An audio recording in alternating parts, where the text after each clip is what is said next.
నమస్తే. నా పేరు సురేష్ కుమార్. మీరు చూస్తున్నారు ఎస్ఆర్కే టీవీ. ప్రస్తుతం జిల్లాలో టీఎన్జిఓస్ ఎంతమంది ఉన్నారు, వాళ్ళు ఎదుర్కొంటున్న సమస్యలేంటి, వాళ్ళ హక్కులేంటి, వాళ్ళ గురించి వివరాలను అడిగి తెలుసుకుందాం. మన ముందు ప్రస్తుతం టీఎన్జిఓ జిల్లా అధ్యక్షులు ఆకుల రాజేందర్ గారు ఉన్నారు. వారిని అడిగి తెలుసుకుందాం. నమస్తే రాజేందర్. నమస్తే అండి. ముందుగా ఎస్ఆర్కే ఛానల్స్ వారికి ధన్యవాదాలు, నమస్కారాలు. సార్, జిల్లాలో ఎంతమంది టీఎన్జిఓలు ఉన్నారు, రాష్ట్ర వ్యాప్తంగా ఎంతమంది ఉంటారు మీ అంచనా ప్రకారం? అంటే రాష్ట్ర వ్యాప్తంగా తీసుకుంటే టీఎన్జిఓస్, క్లాస్ 4, గెస్టెడ్ అధికారులు, కాంట్రాక్ట్, అవుట్సోర్సింగ్ ఇట్లా అందరు కలుపుకుంటే దాదాపుగా ఆల్ టుగెదర్ 9,50,000 పైచిలకు ఉద్యోగులు తెలంగాణ రాష్ట్రంలో పనిచేస్తారు. జిల్లా స్థాయి విషయానికి వస్తే మా దగ్గర మన హన్మకొండ జిల్లా, అంటే ఇప్పుడు ఎస్ట్వేల్ డిస్టిక్ను మరి ఇప్పుడు దాదాపుగా 6 జిల్లాలుగా విభజించడం జరిగింది.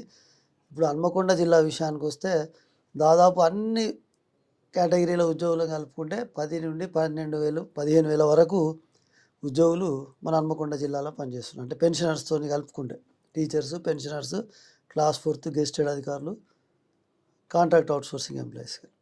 ప్రస్తుతం టీఎన్జిఓలు ఎదుర్కొంటున్న ప్రధాన సమస్యలు ఏంటి? ప్రధానంగా మా సమస్యలు 2 కేటగిరీలుగా విభజించుకుంటే కనుక ఫైనాన్షియల్, అంటే ప్రభుత్వ పరంగా చూస్తే ఆర్థికపరమైన సమస్యలు, ఆర్థికేతరమైన సమస్యలు తీసుకుంటే కనుక మాకు దాదాపు, అంటే భారతదేశంలో ఎక్కడ ఏ రాష్ట్రంలో లేని విధంగా ఇప్పుడు దాదాపు 4 డిఏలు పెండింగ్లో ఉన్నాయి. మరి అదేవిధంగా పిఆర్సి, మరి దాంతోపాటు ఇంకా ప్రధానమైన సమస్య సిపిఎస్, మరి దాంతోపాటు పెన్షనర్స్ కానీ ఇప్పుడు ఉన్న ఉద్యోగులు ప్రస్తుత పరిస్థితులలో ఎదుర్కొనే ప్రధానమైన సమస్య ఎంప్లాయీస్ హెల్త్ స్కీమ్ అనేది.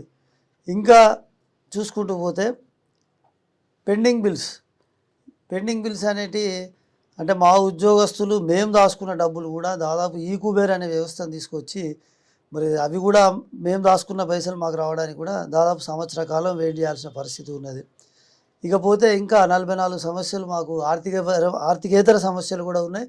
వాటిని కూడా మేము మా రాష్ట్ర నాయకుడు జేఏసీ చైర్మన్ మారం జగదీశ్వర్ గారు, అదేవిధంగా మా రాష్ట్ర టీఎన్జిఓ ప్రధాన కార్యదర్శి ముజీబన్న గారి ఆధ్వర్యంలో మరి ఒక జేఏసీగా ఏర్పాటు జరిగి దాదాపు 256 సంఘాలతోని మరి గౌరవ ముఖ్యమంత్రి గారి దృష్టికి కూడా తీసుకుపోవడం జరిగింది. ఈ అవుట్సోర్సింగ్ వ్యవస్థను మీరు వ్యతిరేకిస్తున్నారా, లేకుంటే అది ఉండడం సరైన పద్ధతి అంటారు? కాంట్రాక్ట్ అవుట్సోర్సింగ్ అనే వ్యవస్థను ఎప్పుడు కూడా మా టీఎన్జిఓ సంఘం సమర్థించలేదు. ఎందుకంటే గతం నుండి కూడా మేము వ్యతిరేకించుకుంటూ వచ్చినాం.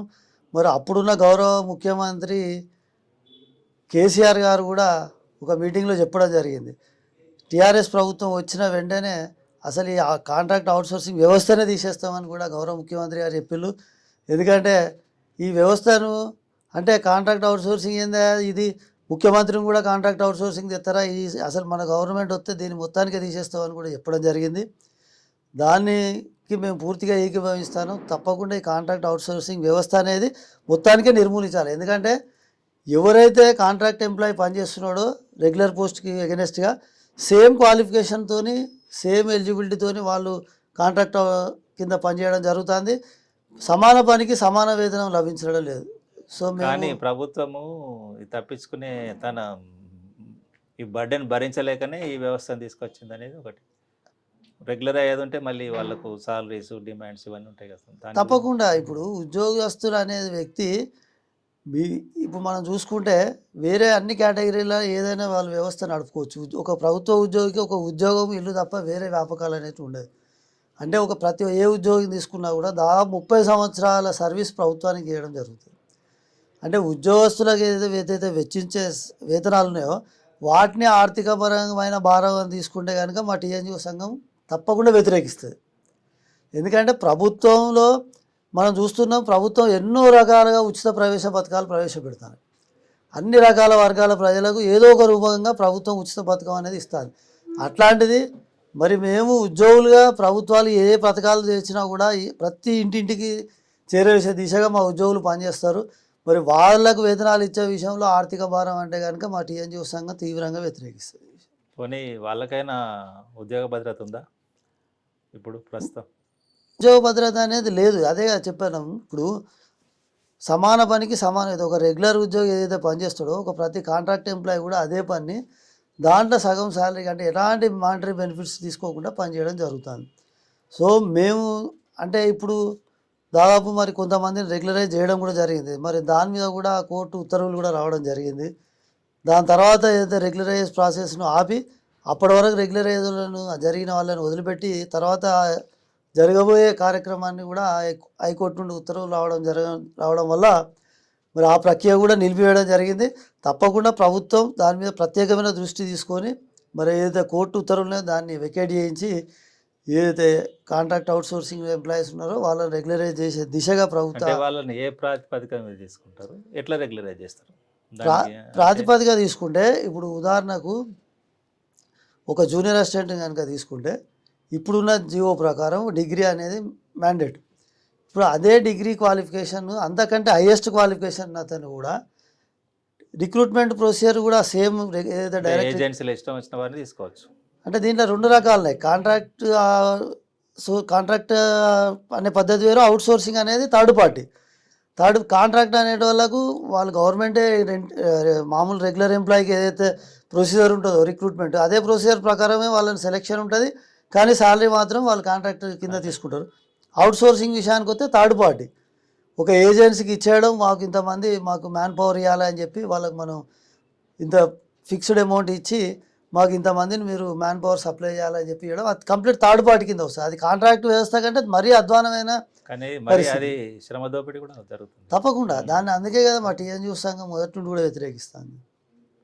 100% శ్రమ దోపిడీ అది. గతంలో మీకేదో కడిపకొండలో ఇళ్ళ కేటాయించాలి అన్నారు, అది ఎంతవరకు వచ్చింది?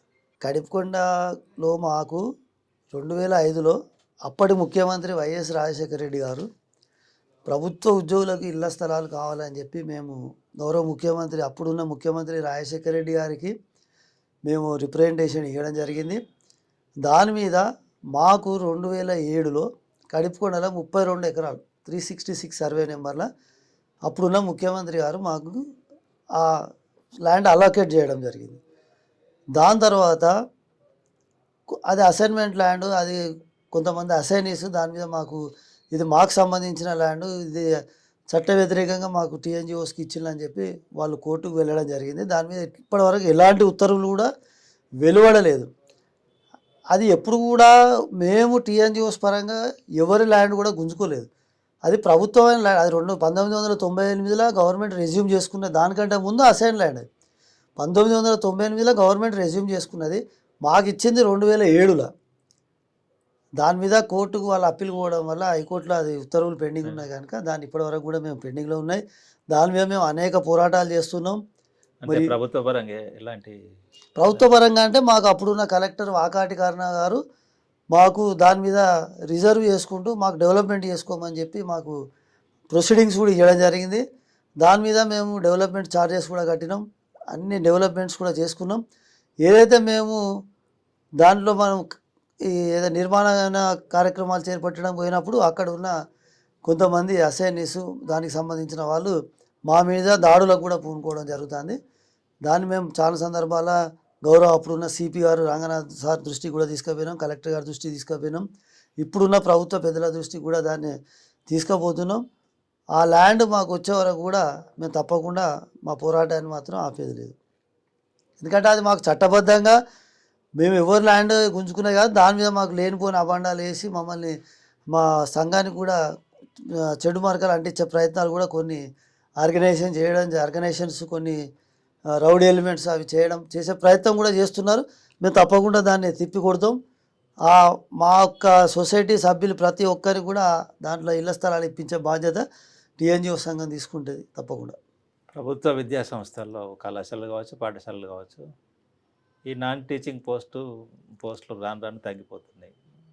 దాన్ని మరి రెగ్యులర్ అది అత్యంత అంటే ఇప్పుడు ఈ సమస్య అన్ని డిపార్ట్మెంట్లో ఉన్నది సార్. ఇప్పుడు అంటే అప్పుడు ఏదైతే మన ఉమ్మడి 10 జిల్లాలను మరి 33 జిల్లాలుగా విభజించి ఆర్డర్ టు సర్వ్ కింద ఇక్కడ ఉన్న ఈ ఉమ్మడి 10 జిల్లాల స్టాఫ్నే ఈ 33 జిల్లాలకు అడ్జస్ట్ చేయడం జరిగింది. అంటే జిల్లాల ప్రాతిపదికన కొత్త క్యాడర్ స్ట్రెంత్ అనేది రిక్రూట్మెంట్ జరగలేదు. సో ఈ సమస్య అప్పటి నుండి అన్ని డిపార్ట్మెంట్లలో కూడా ఉన్నది. అంటే జిల్లాల విభజీకరణతో పాటు క్యాడర్ స్ట్రెంత్ను కూడా కొత్త రిక్రూట్మెంట్ కూడా చేయాల్సిన బాధ్యత మీద ప్రభుత్వం మీద ఉన్నది. పిఆర్సీ ఎంతవరకు వచ్చింది? దాని సాధనకు మీరు చేస్తున్నది ఏంటి? పి- ప్రభుత్వం మీద ఒత్తిడి. పిఆర్సీ ఒక్కటే కాదు సార్, మాకున్న ప్రధానమైన సమస్యలు మీకు ఇంతకుముందు చెప్పినట్టు మాకు డిఏలు రావాలి, పిఆర్సీ రావాలి, సిపిఎస్ అనేది కాంగ్రెస్ ప్రభుత్వం మేనిఫెస్టోలో పెట్టిన సమస్యనే, ప్రధానమైన మేనిఫెస్టోలో పెట్టిన డిమాండ్ అది. దాంతోపాటు మా పెండింగ్ బిల్స్, ఇట్లా అనేకమైన సమస్యల మీద అది తెలంగాణలో డిఏలు బకాయిలు ఉన్న రాష్ట్రం, దేశంలో తెలంగాణ అని అంటున్నారు. ఎందుకు ఆ పరిస్థితి వచ్చింది? కారణం ఏంటి? దానికోసమే మేము వీటన్నిటి సాధన కోసం దాదాపు 256 సంఘాలతోని మరి ఒక జేఏసీగా ఏర్పడడం జరిగింది. మరి ఏదైతే మేము మా కార్యాచరణ ప్రకటించిన వెంటనే మరి గౌరవ ముఖ్యమంత్రి రేవంత్ రెడ్డి గారు మా జేఏసీ నాయకత్వాన్ని మరి పిలిపించి దాదాపు 3 గంటల సమయం మాకు కేటాయించి అన్ని ఆర్థికేతర సమస్యలు అన్నీ కూడా వారికి చెప్పడం జరిగింది. మరి గౌరవ ముఖ్యమంత్రి గారు ఒకటే చెప్పడం, గత ప్రభుత్వంలో ఉన్న వాళ్ళు తీసుకున్న డిసిషన్ వల్ల మరి ఇప్పుడున్న రాష్ట్రం మొత్తం ఆర్థికంగా చాలా ఇబ్బందులు ఎదుర్కొంటుంది. మరి అప్పుడు గత ప్రభుత్వం చేసిన అప్పులకు వడ్డీలు కట్టలేకనే మాకు ఈ పరిస్థితి ఉన్నది. కొంత మీరు ఓపిక పట్టండి, మార్చి వరకు ఒక్కొక్కటిగా మీ పిఆర్సీ సమస్యలు ఏదైతున్నాయో అన్నీ కూడా డిఏలు కానీ, మా ఈ పెండింగ్ బిల్స్ కానీ, ఎంప్లాయీస్ హెల్త్ స్కీమ్ కానీ అన్నిటి మీద కూడా తప్పకుండా మేము పరిష్కారం చేస్తామని చెప్పి గౌరవ ముఖ్యమంత్రి గారు హామీ ఇవ్వడం జరిగింది. మా జేఏసీ పక్షాన కూడా మేము గౌరవ ముఖ్యమంత్రి గారి మీద పూర్తి నమ్మకంతో మరి మార్చి వరకు కూడా మేము వెయిట్ చేయడం జరుగుతుంది.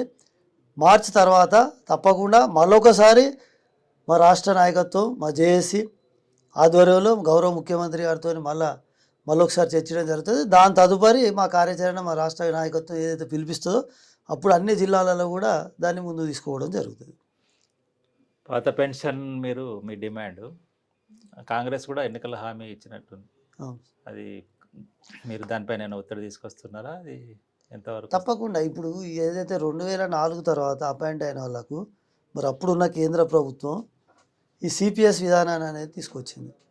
అంటే ఒక ఉద్యోగి వాళ్ళ బేసిక్ పేలో 10%, అదేవిధంగా ప్రభుత్వం ఒక 10% కలిపి ఆ దానిలో జమ అయిన డబ్బులతోని ఈ మరి షేర్ మార్కెట్లో పెట్టుబడి పెట్టి దాని మీద ఉన్న లాభాలతో పెన్షన్ ఇవ్వడం అనేది ఒక ఉద్యోగికి చాలా అన్యాయమైన విషయం ఇది.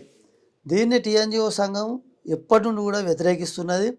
ఎందుకంటే పెన్షన్ అనేది ప్రభుత్వం ఇచ్చే భిక్ష కాదు. సుప్రీంకోర్టు కూడా తన జడ్జిమెంట్లో, నాగారా కేసుల జడ్జిమెంట్లో కూడా చాలా స్పష్టంగా ఇవ్వడం జరిగింది. Pension is not a bounty, it's human right. అంటే ఒక ఉద్యోగి సర్వీస్లో ఉన్నప్పుడు ఇచ్చే జీతాన్నే మినాయించుకొని రిటైర్మెంట్ తర్వాత ఇచ్చేదాన్నే పెన్షన్ అంటారు. ఇప్పుడు ఈ సిపిఎస్ అనే విధానాన్ని తీసుకొచ్చి ఉద్యోగికి పదవి విరమణ తర్వాత అసలు భద్రత అనేది లేకుండానే తీసుకురావడం కూడా చాలా దౌర్భాగ్యమైన విషయం. ఎందుకంటే ఇలా మనం చూస్తున్నాం, ప్రభుత్వంలో ఎవ్వరు కూడా ఎట్లాంటి పనులు కూడా చేయని వాళ్ళకు అనేకమైన పెన్షన్ స్కీమ్స్ అనేవి ఇస్తాను. అట్లాంటిది 30 సంవత్సరాలు 33 సంవత్సరాల వాళ్ళ జీవితాన్ని ప్రభుత్వానికి సేవ చేసిన ఉద్యోగులకు ఈ విధమైన పెన్షన్ విధానాన్ని తీసుకొచ్చి చాలా నష్టానికి గురి చేసింది. దీన్ని టీఎన్జిఓ సంఘం తీవ్రంగా వ్యతిరేకిస్తుంది. కాంగ్రెస్ ప్రభుత్వం కూడా మరి వారి మేనిఫెస్టోలో పెట్టడం జరిగింది, వారి ప్రభుత్వంలో రాగానే సిపిఎస్ను రద్దు చేస్తామని. మరి మీ పరంగా గౌరవ ముఖ్యమంత్రి గారికి మరొకసారి రిక్వెస్ట్ చేస్తున్నాం, మేనిఫెస్టోలో పెట్టిన విధంగా సిపిఎస్ విధానాన్ని వెంటనే, అంటే కొన్ని కాంగ్రెస్ పాలిత యూపీసీ అంటే ఇప్పుడు మనం రిటైర్ అయిపోతే మనకు జీతంలో సగభాగం మాకు లాస్ట్ పే మీద వస్తుంది. ఒకవేళ ఉద్యోగి మరణిస్తే వాళ్ళ పెన్షన్, వాళ్ళ ఫ్యామిలీ మెంబర్ కూడా ఫ్యామిలీ పెన్షన్ ఇస్తారు. ఇక్కడ సిపిఎస్ విషయానికి వస్తే అసలు ఏ ఉద్యోగి కూడా గ్యారెంటీ అనేది లేదు. అంటే షేర్ మార్కెట్ అప్ అండ్ డౌన్ల మీద, దాని లాభాల మీద ఏర్పడి ఉంటుంది. అంటే ఈ పర్టికులర్గా ఇంత పెన్షన్ మనకు ఫిక్స్డ్గా వస్తుంది అనే ఒక భద్రత అనేది లేకుండా తీసుకుపోవడం చాలా దారుణమైన విషయం. ఇప్పుడు కొత్తగా యూపీఎస్ విధానాన్ని మరి జూలై నుండి ఒక యూపీఎస్ విధానం, అంటే మినిమం పెన్షన్ 25,000 అనే విషయంగా కొద్దిగా కేంద్ర ప్రభుత్వం సిపిఎస్ కొంచెం మార్చి యూపీఎస్ అనే విధానం కొత్త స్కీమ్ తీసుకొచ్చింది. దాన్ని కూడా యావత్ ఉద్యోగాలు అందరూ కూడా తీవ్రంగా వ్యతిరేకిస్తారు. ఈ కుబేర్ ఉద్యోగులకు అది ఈ కుబేర విషయానికి వస్తే ఇది కూడా చాలా దుర్మార్గమైన చర్య. ఎందుకంటే గతంలో ఉద్యోగస్తులకు సంబంధించి ట్రెజరీ నుండి డైరెక్ట్ వాళ్ళ అకౌంట్లోకి వేతనాలు పడేది. ఇప్పుడు ఈ ఒక ఈ కుబేర ఐఎఫ్ఎంఎస్ అనే ఒక థర్డ్ పార్టీ వ్యవస్థను తీసుకొచ్చి ఈ కుబేర్ ద్వారా పేమెంట్లు చేయడం ద్వారా దాదాపు ఉద్యోగస్తులకు మేము చూస్తున్నాం సంవత్సరం వరకు కూడా బిల్స్ పెండింగ్లో ఉండడం జరుగుతుంది. దీనికి ఫైనాన్స్ రాష్ట్ర యొక్క ఆర్థిక పరిస్థితి బాగాలేదు అది అని చెప్పి అనేక కారణాలు కూడా చెప్పడం జరుగుతుంది. సో తప్పకుండా ఈ ప్రభుత్వాన్ని మేము రిక్వెస్ట్ చేస్తున్నాం, ఈ కుబేర్ వ్యవస్థని అనేది తీసేసి పాతది ఏదైతే విధానం ఉన్నదో దాన్నే కంటిన్యూ చేయాలని కూడా మేము ఉద్యోగ సంఘాల పక్షాన డిమాండ్ చేస్తున్నాం. చాలా పెండింగ్ బిల్స్తో ఉద్యోగులు సతమతం అవుతున్నారు. వాళ్ళకు ఏదో అవసరాలకు అని పెట్టుకుంటారు, అవును సార్. తర్వాత రాకుండా ఇదంతా ఎందుకు లేట్ అవుతుంది అంత కారణం? దీనికి కూడా ఈ కుబేర్ను ఒక కారణంగా తీసుకోవచ్చు. మరి గౌరవ ముఖ్యమంత్రి గారు చెప్పినట్టయితే దాన్ని పరిశీలిస్తే కనుక గత ప్రభుత్వం చేసుకున్న కొన్ని అప్పుల వల్ల ఆ గత ప్రభుత్వం తీసుకున్న కొన్ని విధానాల వల్ల మరి రాష్ట్ర ఆర్థిక పరిస్థితి చాలా బాగలేదని కూడా మరి గౌరవ ముఖ్యమంత్రి గారు చెప్పడం జరుగుతుంది. అంటే మీరు అన్నట్టు ఒక ఉద్యోగి తన అమౌంట్ మేము సేవింగ్ చేసుకున్న డబ్బులు కూడా మరి ఒక ఇల్లు కొనుక్కోవడానికైనా లేదా ఎవరికైనా మ్యారేజ్ చేయడానికి కొడుకో బిడ్డకో అవసరం ఉంటుందని చెప్పి దాచుకున్న పైసలు కూడా దాదాపు సంవత్సర కాలం పాటు కూడా వెయిట్ చేయడం జరుగుతుంది. దీన్ని కూడా అంటే ఇవాళ మా బిల్స్ కోసం కూడా మరి సెక్రటేరియట్లు చుట్టూ తిరిగి వాటికి కూడా ఫైర్వేల్ చేసుకునే దుర్భరమైన పరిస్థితి ఈరోజు ఉద్యోగస్తులుగా మేము చూస్తున్నాం. హెల్త్ కార్డ్ అమలు అవుతుందా సార్? హెల్త్ కార్డు విషయంలో గతంలో మా యొక్క రాష్ట్ర నాయకత్వం చొరవ తీసుకొని గత ప్రభుత్వంతో దాదాపు ఒక కమిటీ ఏర్పాటు చేసుకొని మేము ఒక గైడ్లైన్స్ కూడా దానికి ప్రిపేర్ చేయడం జరిగింది. అంటే మా బేసిక్ పేలో 1% కాంట్రిబ్యూషన్తో ఒక కమిటీ దానికి ఒక ట్రస్ట్ ఏర్పాటు చేసి దాని ద్వారా క్యాష్లెస్ ట్రీట్మెంట్ అన్ని సూపర్ స్పెషాలిటీ హాస్పిటల్లో క్యాష్లెస్ ట్రీట్మెంట్ తీసుకునే విధంగా అప్పుడు గైడ్లైన్స్ కూడా ఆల్రెడీ తయారైనాయి. దాని తర్వాత మరి ఎలక్షన్ కూడా వచ్చి ఎలక్షన్స్ రావడం జరిగింది. దాని తర్వాత ప్రభుత్వాలు కూడా మారడం జరిగింది. మరి అప్పుడు గౌరవ ముఖ్యమంత్రి గారు దాని మీద కూడా చర్య తీసుకుంటామని చెప్పడం జరిగింది. ఇప్పుడున్న రేవంత్ రెడ్డి గారు తప్పకుండా ఆ సమస్యను కూడా మరి అతి త్వరలోనే కాంగ్రెస్ ప్రభుత్వం మరి నెరవేరుస్తుందని చెప్పి మేము అందరం ఆశాభావంతో వ్యక్తం చేస్తాం. రిటైర్ ఉద్యోగులకు ఇప్పుడు ప్రస్తుత పరిస్థితుల్లో ఎన్ని నెలలు వస్తున్నాయి సార్ మొత్తం వాళ్ళకు వచ్చిన బకాయిలన్నీ? అంటే మాకు ఏదైతే 3 సంవత్సరాలు 61 సంవత్సరం చేసిన తర్వాత మరి ఈ మధ్య నుండే మాకు ఈ రిటైర్మెంట్లు అనేవి స్టార్ట్ అయినాయి. దాదాపు 5,000 కోట్ల రూపాయల బకాయిలు ఉన్నట్టు మాకున్న ఇన్ఫర్మేషన్. 6 నెలలు 7 నెలలు 8 నెలలు కూడా పడుతుంది ఉద్యోగం. రిటైర్ అయిన వాళ్ళకి మాత్రం వెంటనే వాళ్ళు రిటైర్మెంట్ రోజు నాడే మరి అన్ని బెనిఫిట్స్ తీసుకొచ్చే రిలీజ్ చేసే దిశగా మరి ప్రభుత్వం చొరవ తీసుకోవాలని చెప్పి మా ప్రధానమైన డిమాండ్లు కూడా పెట్టడం జరిగింది. దాని మీద కూడా ముఖ్యమంత్రి గారు సానుకూలంగా స్పందించడం జరిగింది. మార్చి తర్వాత మరి ఏదైతే ముఖ్యమంత్రి గారిని మా రాష్ట్ర నాయకత్వం మళ్ళీ కలవడం జరుగుతుందో అప్పుడు ఈ రిటైర్మెంట్ బెనిఫిట్స్ విషయం కూడా తప్పకుండా మళ్ళీ ఒకసారి ముఖ్యమంత్రి గారి దృష్టికి తీసుకోవడం కూడా జరుగుతుంది. ఈ 370 జీవో ఉద్యోగుల సమస్యలు వాళ్ళ బాధలు ఇప్పుడు ప్రస్తుతం దాని పరిస్థితి ఏంటి? ఇది 370 కూడా నిజంగా చెప్పాలంటే ఏదైతే రాష్ట్రపతి అంటే దాదాపు 33 జిల్లాలు ఏర్పడ్డాక మరి ప్రెసిడెన్షియల్ ఆర్డర్ అనేది ఒకటి 317 తీసుకొచ్చి దాదాపు 2 మల్టీ జోన్లు 7 జోన్లు అనేది తీసుకొచ్చింది. అంటే స్థానికతను పక్కకు పెట్టి సీనియారిటీ బేస్ చేసుకొని మరి 33 జిల్లాల ఉద్యోగులను అన్ని జోన్ వైజ్గా జిల్లా వైజ్గా అలొకేషన్ చేయడం జరిగింది. దాంట్లో కూడా దాదాపు లాభాలు నష్టాలు కూడా జరిగినాయి. మరి 80% మంది ఉద్యోగులు 100% తీసుకుంటే ఒక 50% లాభం పొందిన వాళ్ళు ఉన్నారు, కొంతమంది నష్టపోయిన వాళ్ళు ఉన్నారు. మరి ఇప్పుడున్న కాంగ్రెస్ ప్రభుత్వం దాని మీద సానుకూలంగా స్పందించి ఒక కమిటీ వేసి మరి దాంట్లో ఎవరైతే నష్టపోయిన ఉద్యోగులు ఉన్నారో మెడికల్ కానీ స్పౌస్ కానీ ఇట్లా అన్నీ ఒక్కొక్కటిగా మ్యూచువల్స్ కానీ మరి అన్నీ కూడా క్లియర్ అయిన జరుగుతుంది. అన్ని డిపార్ట్మెంట్లో కూడా మొన్ననే టీచర్స్ల దాంట్లో కూడా అందరికీ న్యాయం చేసే దిశగా గౌరవ ముఖ్యమంత్రి గారు చర్యలు తీసుకున్నందుకు ఈ ప్రభుత్వానికి కూడా మేము కృతజ్ఞతలు ధన్యవాదాలు తెలియజేసుకుంటాం. అంటే ఆ సబ్ కమిటీ ఇప్పుడు ఆ, అంటే ఏదైనా నివేదిక సమర్పించిందా లేకుంటే అది దీని ఇంప్లిమెంట్ మీద ఒక అవుతుంది? కమిటీ వేసిండ్రు, కమిటీ అన్ని అప్పీల్స్ తీసుకున్నది. తర్వాత ఏదైతే స్పౌజ్ విషయం పరంగా మెడికల్ గ్రౌండ్స్ల పరంగా ఏదైతే నష్టపోయిన వాళ్ళో వాళ్ళకు అన్నిటి కూడా ఒక్కొక్క డిపార్ట్మెంట్ వైజ్ ఉత్తర్వులు వెలువడతాయి. కొంత లాభం విషయానికి వస్తే ఈ 95% అంటే కొత్త రిక్రూట్మెంట్ ఏదైతే జరుగుతో వాళ్ళకు స్థానికత ఆధారంగా 95% ఉద్యోగాలు లోకల్ వాళ్ళకి వస్తాయనే దిశగా మరి అప్పుడున్న ప్రభుత్వం తీసుకున్న నిర్ణయానికి మేము కూడా ఉద్యోగ సంఘాల తరఫున మేము వ్యతిరేకించడం అప్పుడు జరగలేదు. ఈ మధ్యలో మీకు పోటీగా ఏదో కొత్త కొత్త జేఏసీలు వస్తున్నట్టు రాష్ట్ర అది మీ దృష్టికి వచ్చిందా? ఏంటి మరి?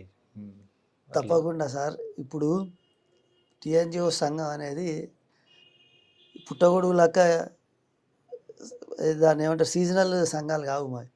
77 సంవత్సరాల పై చిలుకున్న చరిత్ర గల సంఘం ఏదైతే ఉన్నదో ఉమ్మడి ఆంధ్రప్రదేశ్ నుండి తెలంగాణ నినాదంతో పాటు తెలంగాణ ఉద్యోగుల సమస్యలను రెండింటిని కూడా భుజాన ఎత్తుకొని కొట్లాడిన ఏకైక సంఘం టీఎన్జిఓ సంఘం. మీరు చూడండి, ఉమ్మడి ఆంధ్రప్రదేశ్లో కూడా తెలంగాణ పేరుతో ఉన్న సంఘం ఏకైక సంఘం మా టీఎన్జిఓస్. అట్లాంటి మా టీఎన్జిఓ సంఘము దాదాపు మాకు ప్రతి డిపార్ట్మెంట్లో ఫోరమ్స్ ఉంటాయి, జిల్లా బాధ్యులు జిల్లా సంఘాలు ఉంటాయి, జిల్లాలకు వస్తే యూనిట్లు ఉంటాయి. ఇట్లా మాకు ప్రతి జిల్లాలో కూడా మా యొక్క భవనాలు ఉంటాయి. భవనాలలో మా టీఎన్జిఓస్ ప్రెసిడెంట్ సెక్రటరీలు ఇంకా మా స్టాఫ్ అందరం కూడా ఉద్యోగుల సమస్యల మీద నిత్యం అందుబాటులో ఉంటాం. ప్రతి ఒక్క సమస్య మీద కూడా సమస్యలను భుజాన ఎత్తుకొని కొట్లాడే ఏకైక సంఘం మా టీఎన్జిఓ సంఘం.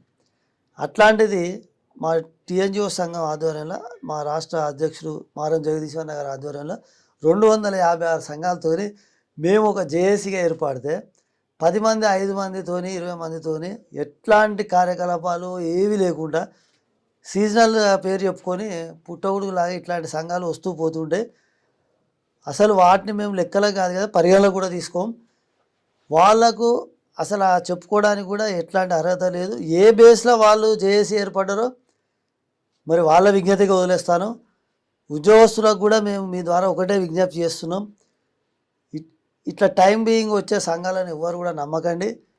ఏ సమస్య ఉన్నా కూడా ఇలా మేము మా రాష్ట్ర నాయకత్వం అన్ని విధాలుగా ఆలోచిస్తుంది. ప్రతి దానికి మేము టీఎన్జిఓ సంఘము ప్రభుత్వానికి తొత్తులు ఇట్లాంటి కార్యాచరణ తీసుకుంటలేరు, ఇట్లా వెకిలి మాటలు అన్నీ మాట్లాడడం జరుగుతుంది చాలా సంఘాలు.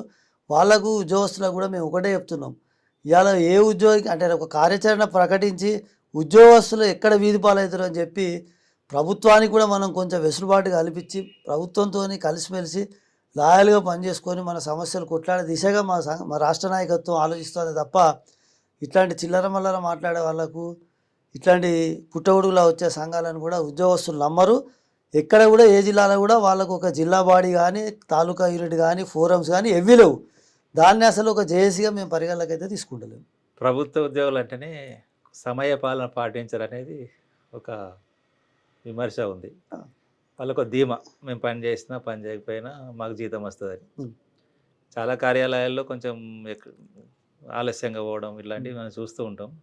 క్రమశిక్షణ చర్యలు మీ పరంగా యూనియన్ పరంగా ఏమైనా తీసుకుంటున్నారా? ఇప్పుడు గతంలో మీరు అన్నట్టు ఎప్పుడు 1-2 డిపార్ట్మెంట్ల 1-2% ఉద్యోగస్తులు అట్లా ఉండేది. కానీ ఇప్పుడు బయోమెట్రిక్ వ్యవస్థను తీసుకొచ్చిన తర్వాత ప్రతి ఆఫీస్లో కూడా బయోమెట్రిక్ సిస్టమ్ అనేది ఉన్నది.